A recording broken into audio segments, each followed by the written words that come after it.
Bismillahirrahmanirrahim. Assalamualaikum warahmatullahi wabarakatuh. Perkenalkan, nama saya Alwan Ardana dari kelompok 5 YSBD. Saya akan menjelaskan mengenai problematika manusia, sains, teknologi, dan seni.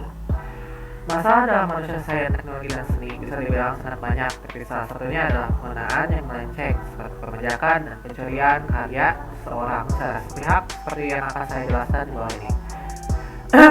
Penyalahgunaan internet. Penyalahgunaan internet merupakan suatu kasus di mana seorang menggunakan internet dengan cara yang tidak seharusnya, gitu, dengan membuka situs terlarang, melakukan pembajakan dan peretasan.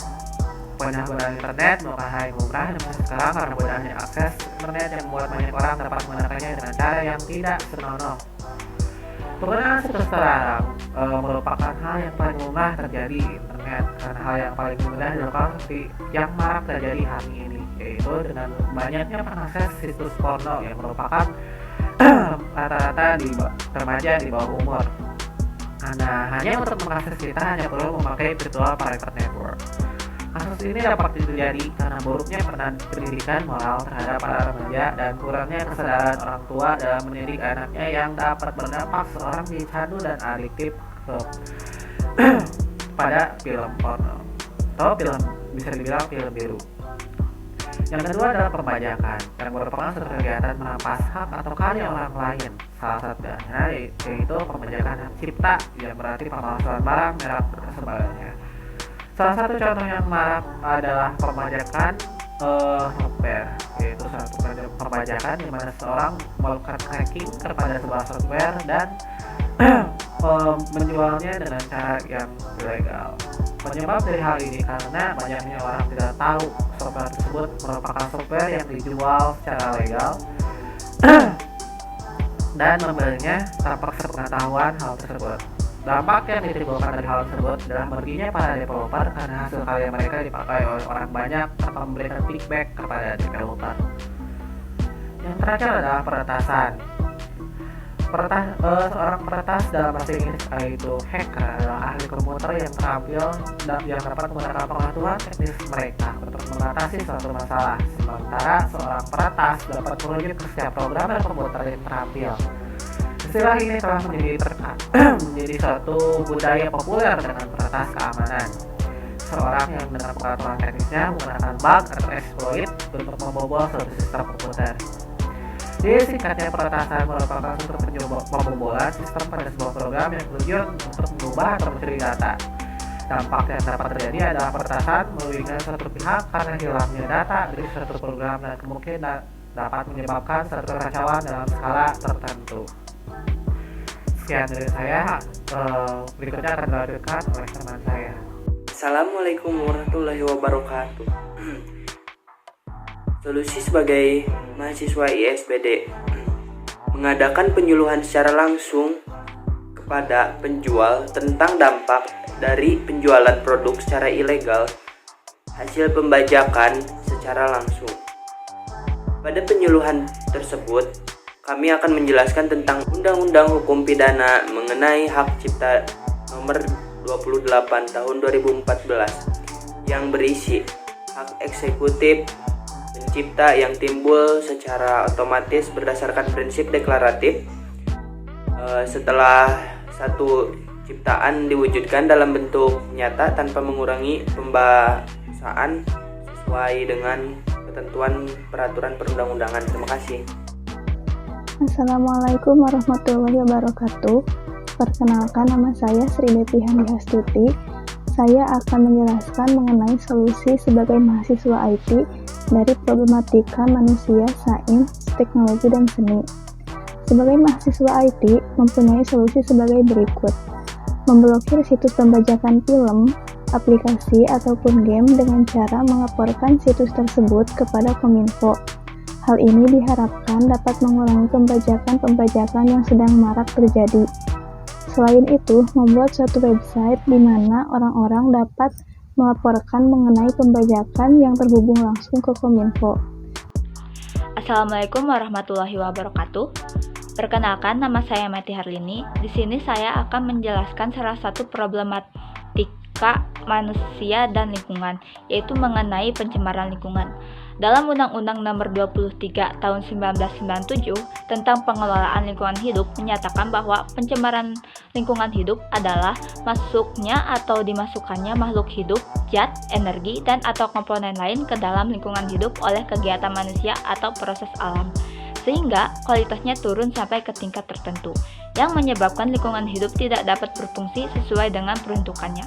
Pada umumnya, pencemaran disebabkan oleh kegiatan manusia dalam pemenuhan kebutuhan hidupnya. Pencemaran lingkungan sendiri dapat dibedakan menjadi 3. Yang pertama itu pencemaran udara, yang kedua pencemaran air, dan yang ketiga itu pencemaran tanah.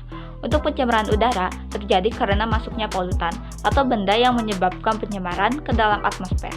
Sumber dari pencemaran udara ini dapat disebabkan dari berbagai hal. Salah satu contohnya disebabkan oleh asap kendaraan ataupun transportasi. Meningkatnya penggunaan kendaraan bukan hanya berimbas pada berdampaknya tingkat kemacetan, tetapi juga bertumbuh kotornya udara di sekitar kita. Berdasarkan data jumlah kendaraan bermotor roda 2 dan mobil roda 4 sampai Juni 2020 di Garut sebanyak 431.463 unit, menurut Kabar Priangan tahun 2020. Salah satu contohnya dapat kita lihat di Jalan Proklamasi Jaya Raga, Kecamatan Tarogong Kidul, Kabupaten Garut. Di daerah tersebut, banyak kendaraan yang melintas seperti kendaraan roda 4 dan roda 2. Banyaknya kendaraan dapat mengakibatkan pencemaran udara. Adapun dampak dari pencemaran udara yang tercemar dapat berdampak bagi keberlangsungan hidup ekosistem. Dampaknya bisa berskala mikro ataupun makro. Pada skala mikro, berdampak pada kesehatan, seperti tubuh kekurangan oksigen dan menjadi lemas. Jika berlangsung lama, dapat menyebabkan kematian. Untuk dampak skala makro, seperti terjadinya fenomena hujan asam, efek rumah kaca, dan penipisan lapisan ozon. Kemudian yang kedua yaitu pencemaran air. Pencemaran air merupakan peristiwa masuknya zat atau komponen lain ke dalam perairan. Dampaknya membuat air tercemar dan kualitas air menurun. Padahal air, khususnya air bersih, memegang peran penting dalam kehidupan makhluk hidup. Air yang tercemar tidak bisa dimanfaatkan dan menyebabkan penyakit. Pencemaran air bisa terjadi dari limbah industri, limbah rumah tangga, dan limbah pertanian. Untuk limbah industri, terutama industri-industri yang membuang limbahnya ke air secara langsung tanpa diproses terlebih dahulu, dapat mengakibatkan pencemaran air. Salah satu contohnya, kegiatan yang menyebabkan pencemaran air adalah akibat dari limbah industri kulit seperti yang pernah terjadi di saluran air daerah Sukaregang. Pada kegiatan industri di daerah tersebut, pembuangan limbah dibuang langsung ke sungai tanpa diproses terlebih dahulu. Hal tersebut mengakibatkan warna air berubah menjadi hitam dan mengeluarkan bau yang tidak sedap. Air tercemar di limbah akan berdampak tidak bisa dimanfaatkan. Pada proses pembusukan limbah oleh pengurai membutuhkan banyak oksigen. Dampaknya kadar oksigen dalam air yang diperlukan oleh makhluk hidup lainnya berkurang. Kemudian yang terakhir yaitu pencemaran tanah. Pencemaran tanah pada umumnya disebabkan oleh zat-zat kimia yang dibuang secara langsung. Pencemaran bisa juga oleh sampah anorganik yang tidak bisa terurai. Pencemaran yang masuk ke dalam tanah kemudian terendap sebagai zat kimia beracun di tanah. Itu akan berdampak langsung kepada manusia ketika bersentuhan. Penyebab pencemaran tanah dapat dari berbagai hal, seperti limbah keluarga atau kegiatan pertanian. Untuk limbah keluarga berupa senyawa anorganik yang tidak bisa terurai oleh mikroorganisme. Sementara limbah pertanian dari penggunaan pupuk buatan, zat pemberantasan hama, dan pemberantasan tumbuhan pengganggu. Pencemaran tanah bisa berdampak pada kesehatan manusia, karena tanah yang tercemar akan mengandung bakteri penyebab penyakit. Pencemaran tanah juga bisa berdampak terhadap ekosistem. Penggunaan yang berlebihan bisa menjadi asam yang selanjutnya berpengaruh pada produktivitas tanaman. Salah satu contoh penyebab pencemaran tanah adalah kurangnya kesadaran masyarakat terhadap sampah. Dapat dilihat dari satu contohnya di daerah Sukaregang. Di sana terdapat banyak sampah yang dibuang di tempat yang tidak seharusnya. Sampah-sampah di sana itu dibiarkan begitu saja dan menyebabkan pembusukan yang menimbulkan bau tak sedap. Adapun solusi yang dapat kita lakukan sebagai mahasiswa ISBD yaitu melakukan penyuluhan secara langsung kepada masyarakat agar masyarakat tidak membuang sampah secara sembarangan. Kemudian meningkatkan gotong royong masyarakat untuk membersihkan lingkungan yang telah tercemar dan melakukan penyuluhan mengenai bahayanya pencemaran lingkungan seperti kerusakan lapisan ozon oleh pencemaran udara. Sebagai mahasiswa informatika, membuat infografis atau poster di sosial media tentang bahayanya pencemaran tentang lingkungan. Sekian dari saya dan kelompok 5. Apabila ada kekurangan kata mohon dimaafkan. Sekian dan terima kasih.